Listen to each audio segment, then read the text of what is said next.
'Cause I really love to. Welcome back to another episode of the GC Informer. I am Snowy, otherwise known as Count Fracula, and today we're going to talk about some news, funnily enough. Newsy news. I don't know where I'm going with this intro. We will start today with a touch upon the possible release of a game. The game in question is a second sequel to American McGee's Alice series, the series so far consisting of Alice and Alice Madness Returns.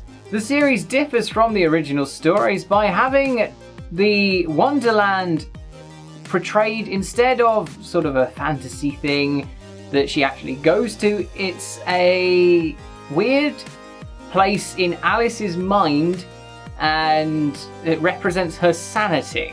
In this series, the sort of common theme is that she has to go in her mind to Wonderland to fix the madness and sort of make herself a bit more sane again. That's sort of where this goes from, and it plays it out in a very sort of almost psychological horror type style, which is apparently quite effective in some respects. In a blog post by American McGee, is it a person or a developer? I can never work it out. But anyway, in a blog post by him, them, they, whoever, they said that they're coming up with a proposal to submit to EA. I think EA published the previous games, but let's gloss over the fact that EA is still an incredibly shite company.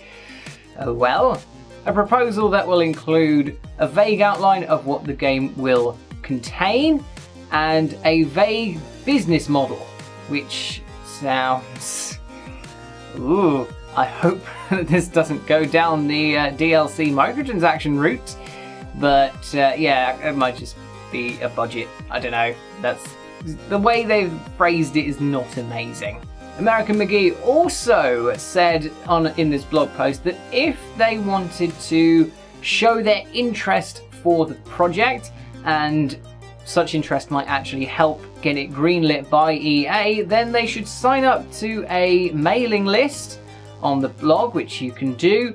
And you could also follow some of the development stories, like the pre-alpha, all of this kind of stuff, on American McGee's YouTube channel, where he's going through some of this stuff. So if you liked Alice and Alice Madness Returns, or just one of those, then there might be a game for you on the horizon. Remember not too long ago, I did a little thing about Nier Automata saying that it had had no patches on the PC. Well, that was sort of when our channel was very new and the game was 4 months old. The game is now 6 months old, count them, 1, 2, 3, 4, 5, 6, and there has still not been a single patch for the PC version. This is despite Square Enix claiming several times that patches are coming, especially for people who are running older Nvidia and AMD graphics cards, because there have been several issues amongst those kinds of things, and there's just several performance issues in general with the game, but we've not really heard anything other than vague promises, and nothing has yet materialized from them. It's almost sad, really. It really is. I want the PC community to feel valued. I'm part of the PC community. I want to feel like I'm a valued customer, and it's things like this that make me feel like I'm not a valued customer, like the PC market still doesn't matter in the eyes of the video game industry despite being a huge market. I think more than anything, I really just don't want this game to do a Batman Arkham Origins. I don't want everything else involved with it to come before actually fixing the game. But that's what it seems like has happened, and it's a shame, really. I just want some fixes. Come on, guys. Can't be that bad, surely. Pokken Tournament DX, the Pokemon fighting game for the Switch, has had a new trailer out, and it's just showing off one particular feature that I find like it was a bit lacking in the previous installment. They seem to have really doubled down on this time. So aside from the new editions of Pokemon that I think were ripped mostly from the arcade version of the game, although there may be some completely new additions, they have really focused this time on the multiplayer, the local multiplayer aspect of this game. This may well be due to the Switch's inherent sort of social element, and it really wants to be this sort of catch-all machine, which means it tries to be good at local multiplayer as well as online multiplayer, which that's what it seems to be doing, and it might well be doing it well. I don't know, don't have a Switch. I've not heard any complaints though. Yes, this trailer, the game comes out in actually really not a long time, less than 20 days now, so just over 3 weeks.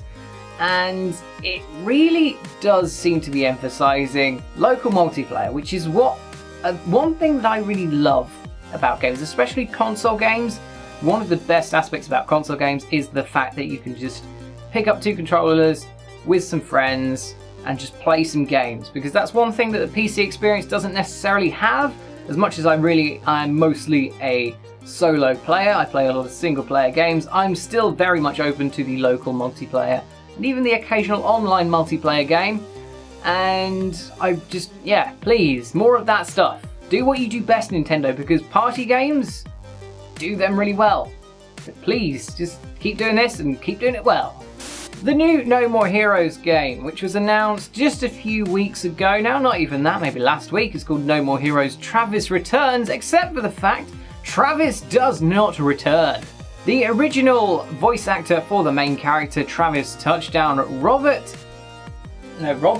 Atkin Downs, has not been given his role back for the voice acting of Travis Touchdown. This isn't a case of he turned down the role. In fact, he took to Twitter in a series of tweets and used the hashtag that was made popular a couple of years ago, Performance Matters, to express his discontent in not being allowed to reprise his role as Travis Touchdown. We don't actually know who the new voice actor is yet, but if you watch the trailer and you've experienced the No More Heroes games, you can tell it sounds a little bit off, and a lot of people on the internet have been saying as such.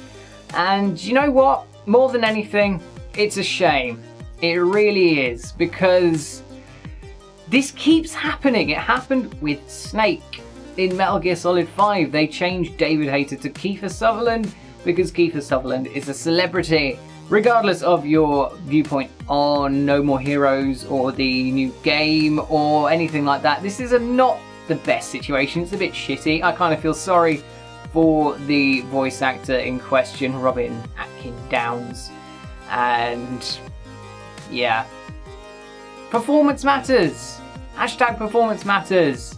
Come on. Games industry, learn things. Be better at businessing and being nice. So that's it for this episode of the GC Informer. I hope you enjoyed it. If you did, please give us a like, subscribe, or share, whatever you fancy.